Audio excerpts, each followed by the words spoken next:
Sir क्या कुछ कहना चाहेंगे आज इस मानव दिवस पर? प्रदेश मानव दिवस पर मुख्य बात ये है कि मानव का अधिकार है, उसी के साथ उसी के मानव विकास भी है। जो मानव विकास है उसकी अधिकार की रक्षा होने पर उसका विकास होगा। जब उसका विकास होगा तो समाज का विकास होगा, समाज का विकास होगा, राष्ट्र का विकास होगा।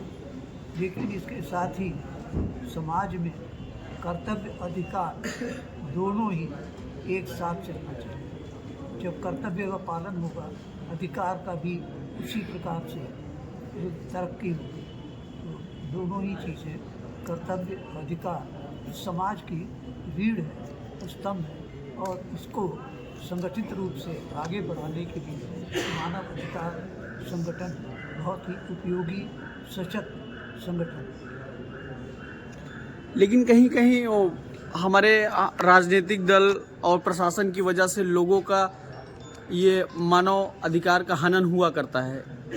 हनन तो कोई भी कर सकता है, कोई भी व्यक्ति कर सकता है, समाज भी कर सकता है।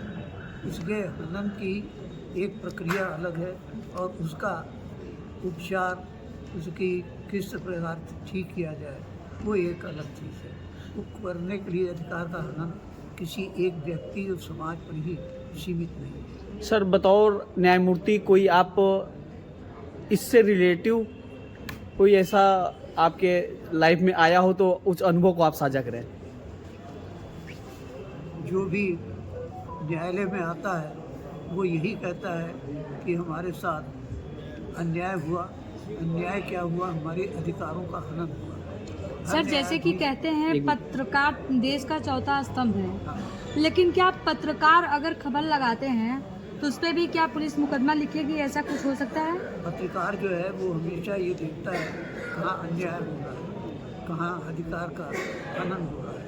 तो समाज में कहीं भी किसी भी जगह किसी व्यक्ति से, समाज से या राष्ट्र के संबंधित किसी प्रकार का आए दिन सर पत्रकारों के ऊपर लगातार मुकदमे लिखे जा रहे हैं, इस पे आप क्या कहना चाहेंगे? पत्रकारों पर जो अन्याय होता है वो बहुत गलत है।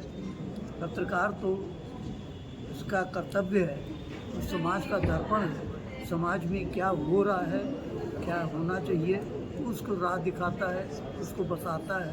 वो तो एक तरह की उसकी बहुत ही समाज में सेवा है।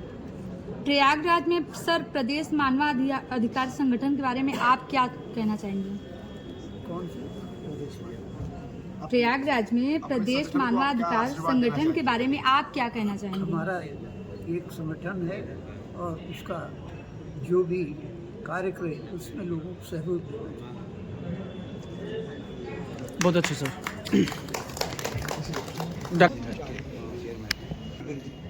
सर आज 10 दिसंबर है, विश्व मानवाधिकार दिवस है, क्या कुछ कहना चाहेंगे? देखिए, भारतवर्ष के लगभग सारे प्रदेशों में, विश्व के लगभग देशों में विश्व मानवाधिकार दिवस पर कार्यक्रम तो आज हो रहे हैं। सही मानों में ये कार्यक्रम अपनी सीमाओं पर तभी पहुंचेगा, अपने वजूद को तभी पाएगा जब वास्तविक रूप में मानवाधिकार हनन के मुद्दे कम से कम हो या ना हो। तो ना होने की तो बात तो अभी तो सोचना हमें नहीं लगता बहुत ही सार्थक होगा, लेकिन कम से कम, और वो तभी संभव होगा जब हम, आप और मीडिया, जो कि हमारे समाज का चौथा स्तंभ है, वो अगर मानवाधिकार के मुद्दों को, मानवाधिकार के इश्यूज़ को अपने में, चाहे प्रिंट मीडिया हो चाहे इलेक्ट्रॉनिक मीडिया हो, प्रमुखता से स्थान देगा, तो निश्चित तौर से मानिए ये मानवाधिकार का हनन करने वाले लोग डरेंगे, सहमेंगे, और तभी समाज मानवाधिकार हनन के दिशा में सार्थक प्रयास करता है। सर आज आपका संगठन एक गाना लॉन्च किया है, उसके पीछे क्या लॉजिक रहा है? संगठन के गाना लॉन्च करने के पीछे एक लॉजिक ये था कि संगठन के कार्यकर्ताओं को जोश से, ओज से परिपूर्ण करना, उनके अंदर मानवाधिकार हनन को रोकने की दिशा में प्रयास करने की क्षमता लाना, समाज को संयमित करके एक साथ लाने की क्षमता लाना, समाज में जो भी वैमनस्यता फैल रही है उसको मिनिमाइज करना और भारतवर्ष की अखंडता, भारतवर्ष की प्रभुत्वता, भारतवर्ष की सार्थकता को मानवाधिकार के मुद्दों पर एक विश्व समुदाय को एक मैसेज देना कि भारतवर्ष अब वो भारतवर्ष नहीं रहा है जो कि अब यूएन डिक्लेरेशन 1948 को पूर्णतया और अच्छी तरीके से संयोजित होकर यहाँ के संगठन, यहाँ का हर व्यक्ति, समाज का हर एक तबका कंधे से कंधा मिलाकर चल रहा है और इन मानवाधिकार हनन को अस्तित्वहीन करने की बात कर रहे हैं। सर, जैसा कि आप चेयरमैन हैं प्रदेश मानवाधिकार संगठन के, कभी आपको ऐसा लगा किसी अधिकारी से आपको बात करना हुआ या किसी जस्टिस से बात हुआ किसी की समस्या को लेकर, तो उसकी कुछ एक्सपीरियंस जिससे लोगों को पता चले कि हमारा देखिए, एक मैं बहुत ही शॉर्ट में एक एक्सपीरियंस बताऊंगा। अगर आपका मुद्दा बहुत ही जेन्युइन है तो जानते हो जो सिस्टम में अब बैठे हुए लोग हैं ना, वो पहले तो आपको इग्नोर करेंगे। क्यों? क्योंकि वो ये दर्शाना चाहेंगे कि आपकी कोई वैल्यू नहीं है, ताकि आप न्यूट्रलाइज्ड हो, और जब न्यूट्रलाइज्ड हो वही उनका एजेंडा है। वो आपकी साइकी से खेलते हैं, वो साइकोलॉजिकल फैक्टर पर काम करते हैं। लेकिन हम और हमारे संगठन के कार्यकर्ता, उनको हम ऐसे ट्रेनिंग दे रहे हैं कि ये जो भ्रष्टाचार करने वाले, मानवाधिकार के मुद्दों का पर हनन करने वाले सिस्टम में बैठे हुए लोग हैं, ये सचेत रहें। प्रदेश मानवाधिकार संगठन का एक छोटा कार्यकर्ता हो, वो खुद के चेयरमैन, संगठन के चेयरमैन के बराबर है, पीछे नहीं हटेगा। भ्रष्टाचार का मुद्दा हो, मानवाधिकार का हनन का मुद्दा हो, कमर कस के खड़ा रहेगा, डेरा डाल के खड़ा रहेगा।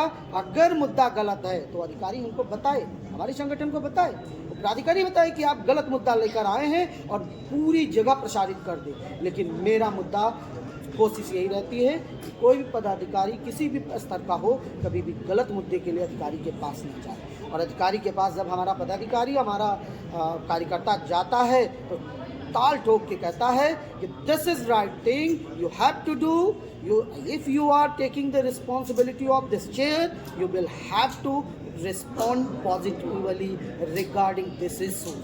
अगर अदरवाइज हम आपको वही नॉक करते रहेंगे और नॉक तब तक करते रहेंगे जब तक ये मुद्दा आप मीडिया बंधुओं के माध्यम से भारतवर्ष के और हमारे जनमानस में नहीं फैल जाए। सर, प्रदेश मानव संगठन और संगठन से क्या कुछ अलग करता है? क्यों हमें ऐसे संगठन में जुड़ना चाहिए? हमारे प्रदेश मानवाधिकार संगठन की एक खूबी एक ये है कि हम टाइम बाउंड होकर काम करते हैं। अगर कोई मुद्दा हमारे पास आया, हमारी टीम ने कहा सर ये मुद्दा ओके है, we have to tackle this matter और दिस इशू, तो हम एक अपनी टीम के एक जिस क्षेत्र का मुद्दा है उसके एक पदाधिकारी को काम देते हैं कि भैया ये मुद्दा इतने दिनों के अंदर होना चाहिए। नहीं हो रहा है तो उस पर उच्च स्तर के पदाधिकारी, उच्च स्तर के अधिकारी उसमें मिलकर सामूहिक रूप में प्रतिभागिता करके उस मुद्दे का निदान जल्द से जल्द करवाएं। डॉक्टर साहब भी हमारे साथ बैठे हैं। डॉक्टर साहब, कुछ आज प्रदेश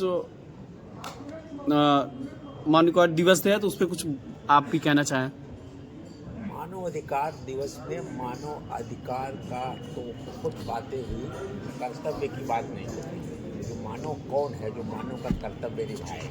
अभी हमारे सीनियर पोस्ट क्वार्टर ने कहा, जस्टिस सुधीर आ रहे थे, कि अधिकार के पहले कर्तव्य होना चाहिए। बिल्कुल सही कहा, मैं भी इसका पक्षधर हूँ। अधिकार के कर्तव्य के अधिकार के साथ कर्तव्य, और कर्तव्य अपना आप करेंगे तो अधिकार उसमें से अपने आप मिलेगा। और स्वास्थ्य के संबंध में स्वास्थ्य भी अधिकार होना चाहिए। अच्छा स्वास्थ्य एक राष्ट्रीय टैक्स पेड का अधिकार होना चाहिए। उसकी रक्षा सरकार करे, चाहे जैसे।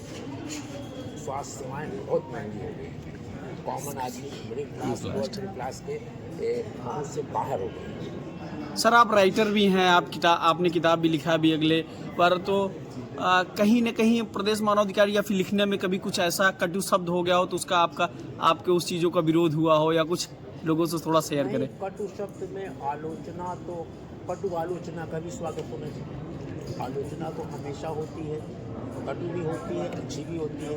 आलोचना का स्वागत होना चाहिए, उसका निराकरण अगले एडिशन में उसको सुधार लाना चाहिए। आलोचना को कटु आलोचना फर्क नहीं मानना चाहिए। Thank you.